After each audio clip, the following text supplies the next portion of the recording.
What's going on, everyone? It is my first ever edition of my 2025 Detroit Lions mock draft. I did this last year. I did 4 versions of it, got all the way up to 4.0 this year. I've waited because I know Lions fans, because I feel it. Mock drafts, it gets repetitive. But at some point, you have to dive into them and you have to get into NFL draft content, which we already have been doing. But today will be my first ever Detroit Lions mock draft 1.0. Now, let me just clarify some things before we get into it. No trades. Not on this one. I will do a mock draft in the future, probably 2.0, 3.0, where I'll do trades, whether trading up, trading back. Today, I didn't make a single trade. And number 2, this is PFF. So I tried to make it as realistic as I could. Not all these picks are going to be accurate. You guys know how this works. It's mock drafts. None of this shit matters once the draft gets here. But I really did think long and hard about this one, and I actually kind of like the mock draft today. I am not going to lie to you. I really like it. And if the Lions ended the draft with this exact mock draft, and I'm not just being biased because it's mine, maybe slightly, but I'd be very excited. So let's get into it. The Lions are on the clock with the 28th overall pick in the 2025 NFL draft. And they take Nick Scorton, defensive lineman, edge rusher from Texas A&M. And the thing that I love about Nick Scorton is he's going to be a guy that's going to go late in the first round. This is a very deep edge class. I've already seen Eagles fans clamoring for this man, and he's very good. 20 years old. He led the Big Ten when he was at Purdue in sacks and 8th in the nation at the time. 10 sacks at Purdue, transferred to Texas A&M. Didn't have as much of a productive season, 5 sacks this season, but no one really had any production on Texas A&M. I mean, Shamar Stewart, 1.5 sacks, but they still have a lot of talent. He's 6'4", 285, first-team All-SEC. This guy flies off the edge. He can play the run game. He's nasty in the run game as well. Made a lot of plays, tackle for losses, getting in the backfield. He's quick off the edge, loves the spin move, which Hutch does as well. But I really do like Nick Scorton. Everything I've read about this guy, a lot of people think he's going to be the steal of the draft late in the first round. And I think at 28, you have to take an edge rusher. Not that you're forcing the pick, because I do believe Nick Scorton is a very good player. He's worth it value-wise, player-wise, everything. But he's someone that I think with Casey Rogers can develop into someone very, very good. He's got the size. He's got the weight.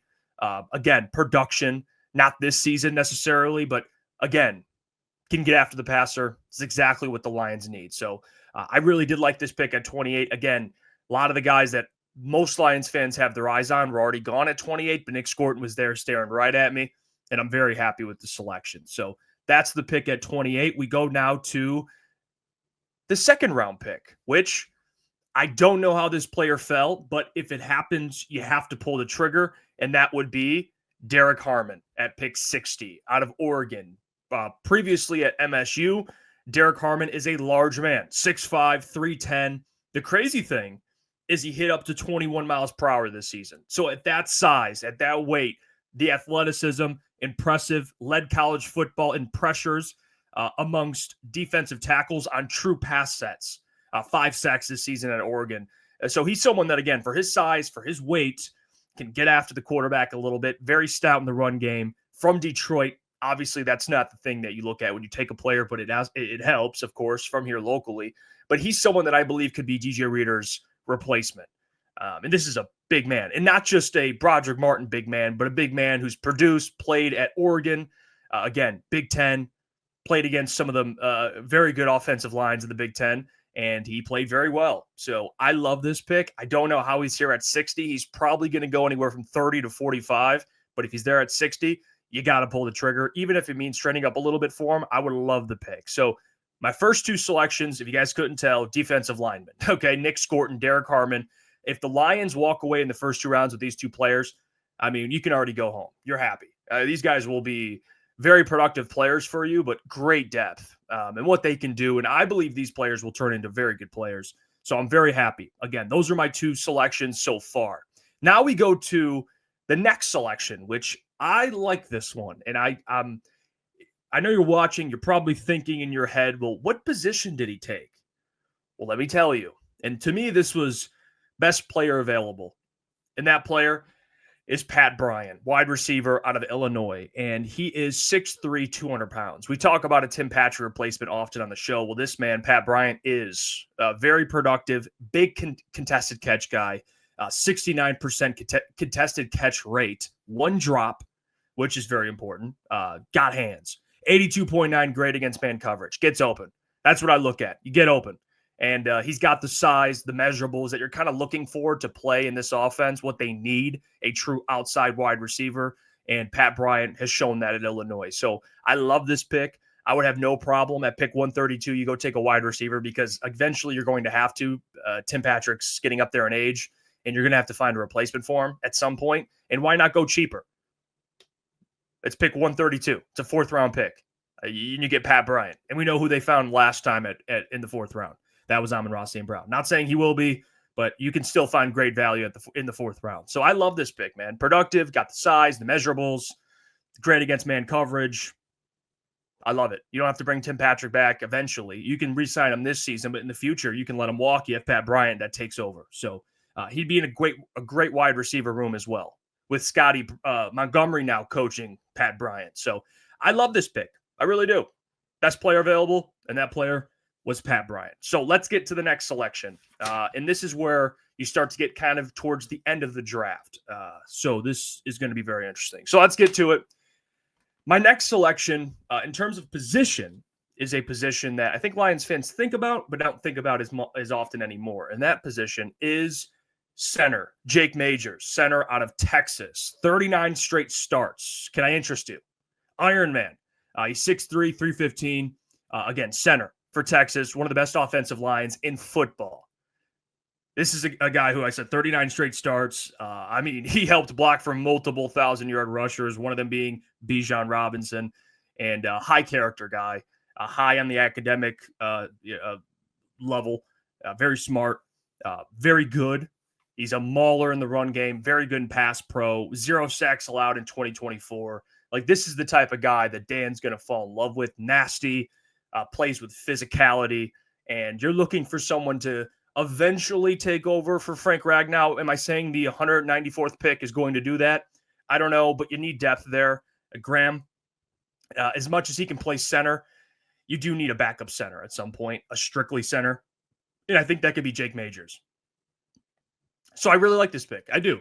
And this is a guy that a lot of NFL fans are buzzing about. I've seen a lot of Chargers fans loving Jake Majors. They want Jake Majors. And I think the Lions, with this room, Hank Fraley could develop Jake Majors into an eventual starter. So I love this pick again. Another pick that I really do like. Another 194.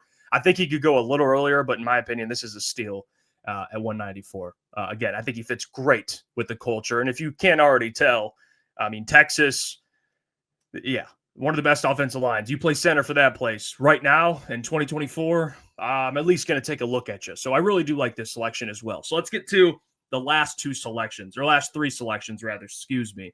Now, the next selection, now we're getting into the back of the draft. You're looking for, really depth, but also guys that you take a swing on, could eventually be starters or maybe could play special teams for you. And that player, in my mind, is Jalen Walker, linebacker out of Indiana. You saw how good Indiana was this year. Jalen Walker transferred. He was at James Madison University, came over to Indiana, very productive. And this is someone I look at to potentially play that Sam spot to replace Derek Barnes.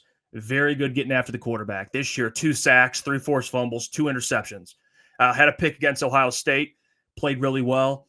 And again, he's not great in coverage. He's more of a guy you line up at edge at times. He can play in the box as well. Yes, I told you, 2 interceptions.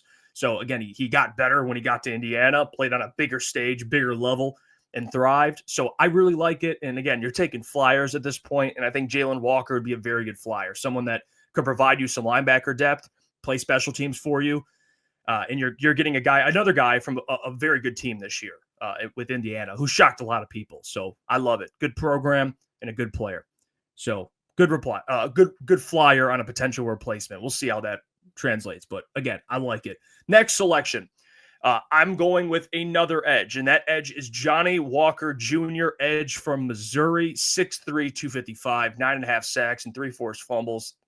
I mean, you're looking at guys, again, potential starters, reality depth, and Johnny Walker, I think, provides you that depth. I think he's a 4th or 5th year guy at Missouri, but the production doesn't lie. You're playing in the SEC, 9.5 sacks, 3 forced fumbles. Welcome to the team. So it's really as simple as that, in my opinion. And at this point, like I said, you're looking for depth, special teams, guys to help you out. Last selection, safety, Jordan Hancock out of Ohio State. Again, very good starter on a national championship level defense. So this is, again, another special team / swing at a guy who will play against special teams for you, and someone that would essentially be taking backup safety reps over Brandon Joseph. I mean, they drafted Sione Vaki last year, but he's playing running back. So you draft a safety this year, some more depth. And I think Jordan Hancock, again, starting at Ohio State University, a lot of good things said about him. I think he's someone that I think the Lions you have to look at. I know the Michigan fans are Ohio State, but in all seriousness, this is someone that I think would provide you pretty good depth. Again, in the 7th round. I mean, that's what we're essentially looking at this point. But how would you guys grade my draft, my 1.0 Lions mock draft for this season? Again, I'll do about 4 versions of this up until the draft. I do one every single week, probably on Monday, mock draft Monday, because we do mock draft Monday on the show as well. But I come out with my mock drafts. And please grade my mock draft. What do you think? What would you change? Any picks you like, you don't like? Again, these aren't all realistic. It's PFF or any mock draft for that matter. Nothing's really realistic. But these are all just guesses on who's going to be available, who I'd like to take. So again, let me know in the comments section below. Get your merchandise, officialctsports.com, and subscribe, because about half the people who view these videos are not subscribed. So subscribe and check out the live show tonight, 8 p.m. to 10 p.m. But until then, I will catch you all. Hey, what's going on there? It's Jeff Iafrate. Appreciate you for finishing the video. You can check out one of the videos here suggested or show support by commenting, liking, and subscribing. And buy your